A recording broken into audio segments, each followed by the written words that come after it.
Okay, 8th grade. We are moving right along here in Chapter 5, Lesson 5.3. This is going to be divided into a couple of different parts. This first part says, solve the system by elimination. Check your solution. This is just another way to solve systems of linear equations. And today, our focus is going to be eliminating through the process of either multiplication or subtraction. Now we know that eliminating means getting rid of something. So we're talking about solving the system by elimination. Check your solution. So let's look at this first one. 2x minus y equals 9. 4x plus y equals 21. In the ones you're going to be doing today, there's going to be something that can cancel out. And in this situation, this is going to cancel out because they're both y, okay? So I have a negative y and a positive y, and I'm going to think, okay, if I start with negative y, what am I going to have to do to get to 0? Well, I'm going to have to add y. So here, I'm going to be adding, okay?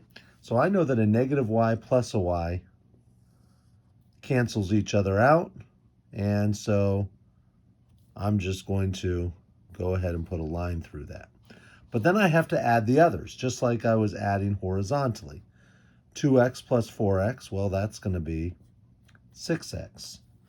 9 plus 21, well, that's going to be 30, okay? If 6x equals 30, I do 30 divided by 6. 30 divided by 6 tells me that x equals 5. All right, well, remember what solving the system of linear equations is, though. It's not just figuring out what x equals. You're figuring out what that point of intersection is. These are two linear equations. You're trying to figure out on the graph where they intersect. So 6x equals 30, x equals 5. So let's say I want to plug this in, and I have to now figure out y. So I'm going to take 5, and I'm going to plug it in into one of these equations. I'm going to use this first one, 2x minus y equals 9. Well, if x equals 5, I'm going to do 2 times 5.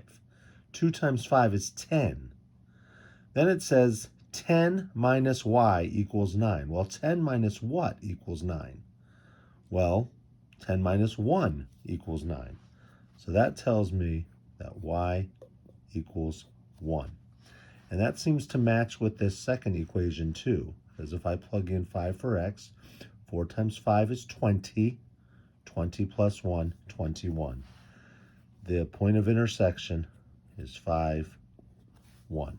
All right, let's look at this one. 3x plus 4y equals negative 6. 7x plus 4y equals negative 14. Well, once again, I'm looking for something that can cancel out, and it's going to be this 4y and 4y. I have a positive 4y. What do I have to do to get to 0? Well, I would have to subtract another positive 4y. 4y minus 4y would make 0. So in this one, I know I'm subtracting. All right? So I go to the rest of it. 3x minus 7x. 3x minus 7x is going to be a negative 4x. Negative 6 minus a negative 14. Okay? Negative 6 minus a negative 14. So I'm going to come here. All right, I'm going to plug in 6 negative minus a 14 negative equals positive 8. So negative 4x equals 8. Well, if negative 4x equals 8, I'm taking 8 divided by negative 4 to solve for x. 8 divided by negative 4, that tells me that x equals negative 2. All right, but now I need to figure out what y equals, okay? So if x equals negative 2, let's just say I'm going to use this first equation again, and I do 3 times negative 2, because it's 3x, 3 times negative 2, that's going to be negative 6. Sometimes you might have to write some things down. So 3 times negative 2 is negative 6. So negative 6 plus 4y, okay, equals negative 6. Well, that's interesting. If I add 6 to both sides, I'd add 6 over here. That would give me 0. If I add 6 to this side with the negative 6 as well, that's once again going to give me 0. That tells me now that 4y equals 0. Well, if 4y equals 0, I know that it has to be 4 times 0 to get 0. So I know that y equals 0, which tells me that my ordered pair where the points intersect is negative 2, 0. Now, if I check that with the second equation, if x equals negative 2, 7 times negative 2 is negative 14. If y is 0, 4 times 0 is 0. Sure enough, negative 14 plus 0 equals negative 14. All right, let's look at this last one. This one's a little different now because it's the x's that cancel out. As you can see, I have negative 5x and 5x. Well, what would I have to do to negative 5x with a positive 5x to get 0? Well, that's going to be adding because negative 5 plus 5 is 0. So I'm going to be adding everything here. And so if I do 2y plus y, that's going to give me 3y. And if I do 13 plus a negative 1, which is essentially 13 minus 1, that's going to equal 12. Well, if 3y equals 12, I'm going to do 12 divided by 3. 12 divided by 3 is 4. That tells me that y equals 4. All right, well, if I go and plug that in, okay, to one of my equations, and I have y by itself here, so I think it's going to be a little easier to plug it into that equation. It's going to tell me that 5x plus 4, since y equals 4, equals negative 1. Well, let's subtract 4 from both sides. That's going to give me 0. Subtract 4 here. Negative 1 minus 4 is going to give me negative 5. That's going to leave me with 5x equals negative 5. Well, if 5x equals negative 5, I'm going to do negative 5 divided by 5, and that's going to tell me that x equals negative 1. All right, well, if x equals negative 1, okay, and y equals 4, that tells me that my ordered pair is negative 1, 4. Well, let's plug that into our first equation here. If x is negative 1, negative 5 times negative 1 is 5. So I can just make a note of 5. Plus 2 times y. Well, if y is 4, 2 times 4 would be 8, plus 8. And sure enough, 5 plus 8 equals 13. All right? That's solving the system of linear equations using elimination. Check your solution. But we have a couple other things that we need to look at here today as well in regarding some problem solving. We don't always do problem solving, but in this lesson today, we're going to be working on some problem solving. And here we have a situation. It says you and your friend are selling coupon books for a fundraiser. You sell 17 more coupon books than your friend sells. Combined, you and your friend sell 48 coupon books. I'm going to read that again. You and your friend are selling coupon books for a fundraiser. You sell 17 more coupon books than your friend sells. Combined, you and your friend sell 48 coupon books. All right?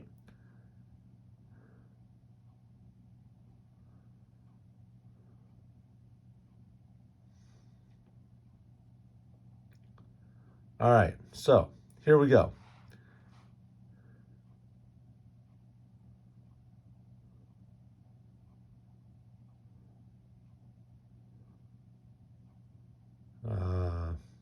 Let me think about that.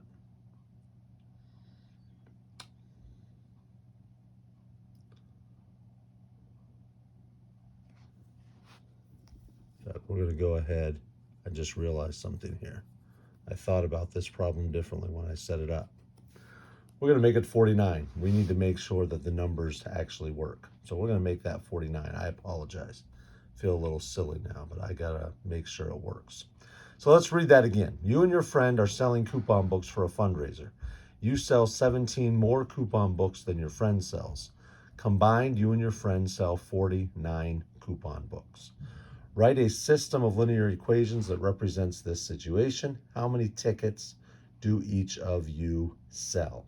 All right, so here we have, write a system of linear equations that represents this situation. So first of all, we have two things that we need, okay? You're basically going to set up something like that, okay, to answer this. So if you and your friend are selling coupon books for a fundraiser, you sell 17 more than your friend does.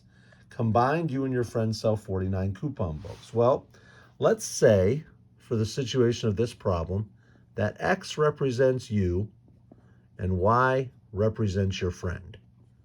All right, so we're going to have to make equations. So we know that you and your friend sold a combined of 49 books. So that means that X plus Y equals 49. We also know that you sell 17 more coupon books than your friend did, which means if you take the total number that you sold, X, and you subtract 17 from that number, because you sold 17 more, it's going to equal Y. All right? So when you set up your system of linear equations that represents the situation, this is what you're doing. You're writing what the two equations are.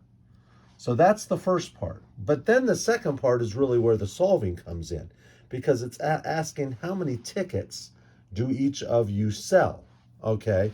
Which means now you actually need to go and solve for X and Y. So then you come down here and you're like, okay, if what the two of us sold combines to be 49, and then what I sold, X, is 17 more, so X minus 17 equals Y, then I can solve it, okay? Well, first of all, I want to get everything lined up, okay? And so there's different ways that I can do this, but I'm going to be consistent with what today's lesson was using elimination. So here Y is isolated, so I'm going to keep this one the same. X minus 17 equals Y, all right? And we're going to isolate Y here, so we're going to have to subtract X from both sides. So that's going to give me, what that is going to give me is Y equals negative X, okay, plus 49.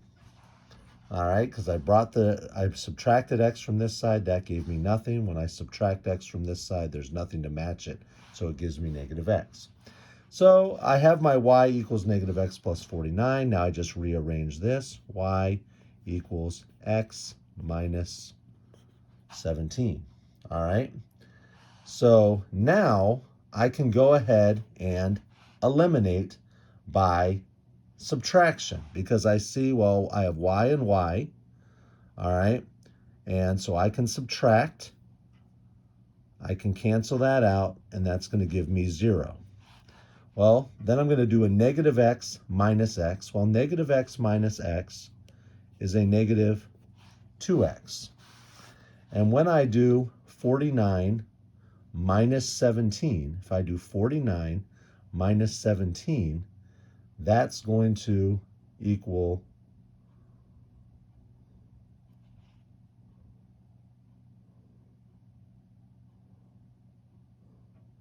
49 minus a negative 17. Yes. 49 minus a negative 17. That's what I'm doing here. 49 minus a negative 17. That is going to equal a negative 66. Okay? So